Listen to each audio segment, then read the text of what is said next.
Ceux qui aujourd'hui résistent et se disent que si on travaille, on a du résultat, ça c'est mathématique. L'inverse est vrai aussi, hein, si on fout rien, on n'aura rien.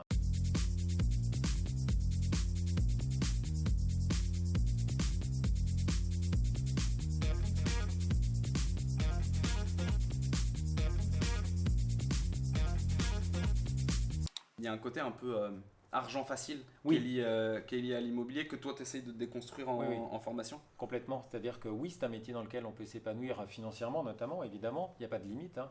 Mais avant de partir d'un idéal de chiffre d'affaires, il faut se demander comment on va créer ce chiffre d'affaires. Moi, les gens qui me disent je veux faire 300 000 euros de chiffre d'affaires par an en honoraire, je dis écoute, j'en connais C'est même qui font jouable, plus. ouais, c'est ça. Le truc, c'est de savoir comment j'arrive à faire ce chiffre. Il faut d'abord que j'arrive à rentrer un certain nombre de mandats.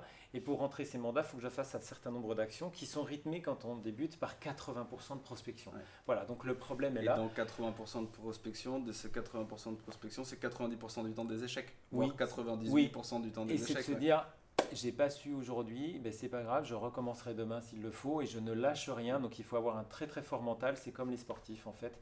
Si on est On en revient à la convaincu, phrase de on ton en premier revient. patron. Et c'est toujours ça qui doit nous animer et de l'accompagnement encore et toujours. C'est sûr que si on est seul dans son coin, on est très très vite dans la spirale infernale négative. Mais si on est dans une bonne équipe, c'est pas parce qu'on a un échec à un moment donné qu'on ne vaut rien. Il faut analyser cet échec, rebondir dessus et faire en sorte de ne pas refaire la même erreur et de repartir avec un nouvel élan et toujours beaucoup d'optimisme qui doit Ouais, animer la faut personne. s'entraîner. Usain Bolt, il n'a Toujours. pas couru son 100 mètres en Exactement. 9 secondes 48 dès le premier jour. C'est intéressant ce parallèle avec les sportifs parce que Ouais. effectivement on se rend pas compte du travail qu'il y a derrière avant d'avoir le Porsche Cayenne entre guillemets. En gros, c'est Mais ça. Et en fait, rien n'est acquis. C'est pas parce qu'après on fait ce métier depuis 10 ans, 15 ans ou 25 ans que ça tombe tout seul. Évidemment, on va développer un réseau, on va avoir un relationnel plus important, mais encore faut-il savoir ouais. l'entretenir, ce relationnel. Parce Et qu'aujourd'hui, un on est. savoir-faire qui Ouais, permet d'être plus efficace, mais il faut malgré tout s'adapter aussi dans un monde qui est assez changeant finalement, parce que le toujours. monde de l'immobilier change, ne serait-ce que par les prix sur des marchés haussiers, sur des marchés qui baissent, mais aussi la technologie qui arrive Ouais. dans l'immobilier. Mm. Du coup, de ce que je retiens, s'il y a un message que tu dois faire, que tu veux faire passer aux jeunes qui rentrent dans ce métier, c'est faites-le par passion pour l'immobilier et pas pour l'argent. Oui, l'argent, ça viendra après. Et je pense qu'on n'est pas capable de bouffer du terrain à ce point-là si on n'aime pas le métier, qu'on ne comprend pas la valeur ajoutée. Ouais, et du coup, ce métier qui va se chiffrer dans le temps, c'est bien pour ça qu'il faut être passionné, parce que si on n'est pas passionné, on n'aime pas les gens. Si on n'aime pas les gens, on va vite s'en rendre compte, donc on fera ça pas bien et on va pas durer, donc on va pas gagner sa vie. Donc c'est toujours en fait un cercle infernal. Mais pour des gens qui ont envie de réaliser d'être à l'intérieur d'acheteurs, de vendeurs, être au milieu de tout ça, c'est formidable. On va avoir des moments de vie incroyables et puis on va garder que le meilleur. Et ceux qui aujourd'hui résistent et se disent que si on travaille, on a du résultat, ça c'est mathématique. L'inverse est vrai aussi, hein, si on fout rien, on n'aura rien. Donc il faut vraiment être conscient de ça et le faire aussi avec envie, avec motivation et puis avoir une attitude qui va bien. Et ça, je pense qu'il y a une chose qui est vraie, c'est que le client, parce qu'il faut toujours penser client quand même, hein, c'est lui qui nous paye à la fin du mois, le client va nous acheter nous en tant que personne. C'est-à-dire qu'on a beau être dans la plus belle, la meilleure agence du monde, si on n'est pas animé, si on n'est pas passionné, on ne fera pas forcément un très bon chiffre, Ouais. alors quelqu'un de perdu très très loin, sans visibilité, mais qui a l'envie, la motivation, l'attitude et l'engagement, va faire du chiffre parce que tout simplement le client l'aura acheté lui en Ouais. tant Et qu'être ça humain. se ressent. Carrément. Il y a quelque chose qui doit être dans l'attitude, dans la tête et dans l'envie Ah mais c'est carrément de ça. faire passer ça. Tu parlais justement des agences immobilières et des gens qui sont là depuis un certain moment, qui peuvent avoir développé Mhm. une certaine notoriété, un certain réseau. Malgré tout, l'immobilier change. Beaucoup se posent la question de est-ce que les agents immobiliers vont disparaître. Au-delà de la réponse à la question telle quelle, quel conseil toi tu donnerais aux professionnels de l'immobilier ou aux agences immobilières qui ont déjà passé du temps et qui peinent à se réinventer ou commencent à être essoufflés par ce marché-là.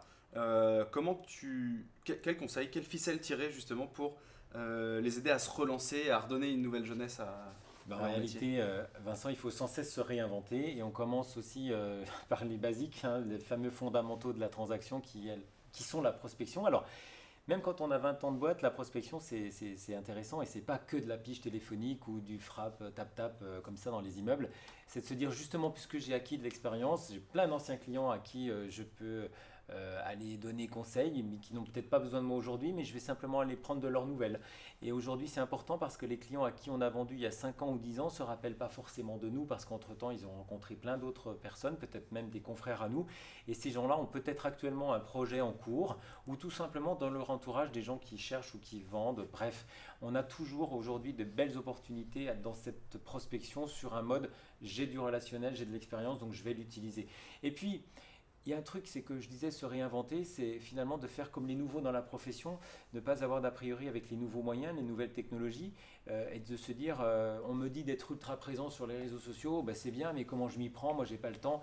Non, prenons le temps de gérer les priorités du besoin client et adoptons notre emploi du temps à tout ça. Formez-vous. Il y a d'excellents aujourd'hui professionnels de la formation qui sont là pour nous aider à performer là-dedans. C'est important parce que nos clients sont présents sur ces médias, il faut qu'on le soit aussi et qu'on maîtrise toutes ces données. Quelque chose que j'entends dans ce que tu dis et que je trouve très intéressant et que peut-être beaucoup de professionnels devraient faire, c'est de se remettre dans l'état dans lequel on était le jour où on a rentré son premier mandat en fait. Oui, de se replonger là-dedans. Deuxième chose que je retiens et que je trouve très intéressante aussi, c'est s'appuyer sur le travail qu'on a déjà fait. Rappeler ses anciens clients qui nous ont fait confiance. Et parce que je suis assez persuadé que ça redonne un élan d'énergie. Ouais, je vais te donner une anecdote, un truc tout simple. J'ai eu l'année dernière un stagiaire qui est resté plusieurs semaines à l'agence et du coup c'est toujours compliqué. Les stagiaires, les pauvres, ils sont là soit pas assez longtemps pour entamer des belles actions, soit trop longtemps. Et là, j'ai pris mon registre des actes. En fait, c'est un acte qui reprend toutes les ventes qu'on a fait depuis la création de l'agence. Et je me suis dit, c'est peut-être l'occasion de se dire, en France, les gens revendent leurs biens en moyenne tous les 6-7 ans. Ouais. Et ben, je me suis dit, tiens, on va prendre tous les gens à qui on a vendu il y a 10 ans jusqu'à il y a 2 ans, là, et on va leur envoyer un courrier, mais un vrai courrier, pas un mail. C'est important parce qu'on ne reçoit plus de courrier aujourd'hui. Ouais, c'est vrai. Et de leur dire, rappelez-vous, nous étions à l'origine de l'acquisition de votre maison. Aujourd'hui, le marché est en pleine évolution. Il serait intéressant pour vous de comprendre comment ça se passe. Et nous vous proposons de nous rencontrer pour vous donner un bilan patrimonial. Vous voyez, un truc un peu sympa, tout en leur rappelant qui on était et qui on est, et ce qu'on propose aujourd'hui. C'est incroyable le nombre de retours. Mais alors déjà, le nombre de retours n'habite plus à l'adresse indiquée. C'est là où tu te rends compte que tous ces gens ont vendu ou ont loué leur logement sans forcément faire appel à nous. Parce que, comme je te le disais, entre-temps, ils ont rencontré d'autres personnes qui font de l'immobilier, qui ont été plus présentes que nous, qui ont fait tout simplement le travail qu'on n'a pas su faire. Back to basic. Exactement. Et de se dire, waouh, là aujourd'hui, j'ai plein de contacts avec des gens qui m'ont appelé en me disant c'est sympa juste de vous revoir. On perd jamais son temps en faisant ça, jamais. Même quand on va dire bonjour à un client, juste boire un café. Ces clients, s'ils nous font venir, c'est qu'ils pensent quand même déjà à leur futur, peut-être à leur retraite, etc. Et qu'au moins, on a marqué, on a ancré justement ce moment pour leur décision finale. Et que même si ceux qui ne nous ont pas répondu parce qu'ils n'ont pas de projet immédiat, on pense que c'est du temps perdu, pas du tout. On leur a rappelé à leur bon souvenir qui on était. Et c'est pour moi une action à mener de manière concrète et efficace. Et c'est malheureusement des choses qu'on doit refaire tous les ans, qu'on ne prend pas le temps de faire parce qu'on n'a pas le réflexe. On se dit, je ne vois pas l'intérêt, encore moins sur du court terme. Et on sait qu'on va semer parfois sur du long terme. C'est très important. C'est vrai ce que tu dis parce qu'il y a aussi une croyance dans l'immobilier de la part du professionnel de l'immobilier qui est on embête les gens en faisant ce genre de choses. Alors que du côté du particulier, pas du tout. Je connais aucun particulier qui n'est pas content de connaître un agent immobilier pour le cas où, pour pouvoir poser une question. Tout le monde a envie de connaître un agent immobilier pour savoir pour les prix, parce que c'est une discussion qui revient souvent. On revient à la discussion qu'on avait tout à l'heure. Juste avant de terminer, je te remercie. Et passez voir vos clients, gardez le contact. Même entre deux visites, entre deux rendez-vous, on n'envoie pas le courrier parce qu'on n'a pas le temps, on va sonner. Et si les clients ne sont pas là, on met la carte dans la boîte aux lettres. Même il y a une anecdote que tu me racontais, du coup, qui était il y a un client que tu passais souvent voir. Et du coup, tu as rentré la maison en face parce que à force de le voir et à force d'être satisfait, donc c'est des choses qui fonctionnent.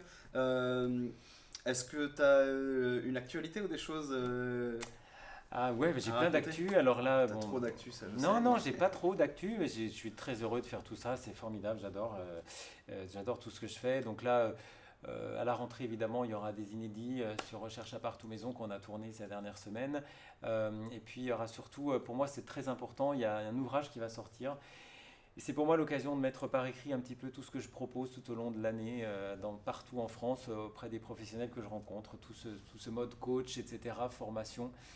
L'idée de poser certains mots dans un ouvrage qui va permettre, je l'espère, parce que moi quand j'ai débuté, j'aurais bien aimé, en plus de mon premier patron, avoir quelqu'un d'extérieur qui puisse me donner quelques infos, quelques anecdotes, quelques retours d'expérience.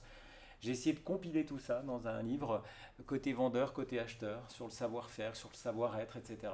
Je me suis entouré d'autres professionnels, des patrons de réseau, des amis aussi qui font l'immobilier aujourd'hui et ils sont venus témoigner dans ce livre. Donc je suis très heureux et très fier de le présenter à la rentrée. Et voilà, je reviendrai t'en reparler.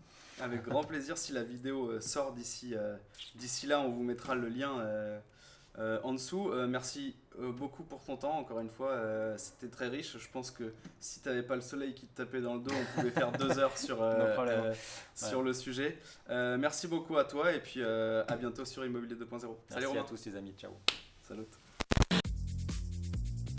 Les fonctionnalités de base étaient beaucoup plus fluides et beaucoup plus simples à utiliser que tous les autres logiciels du marché. Du coup, tu as fait un endroit pour rentrer les clients, Ouais. un endroit pour rentrer les biens immobiliers, faire matcher les deux, Eh ben et voilà, enfin, joue avec ça. tu peux faire un logiciel, exactement.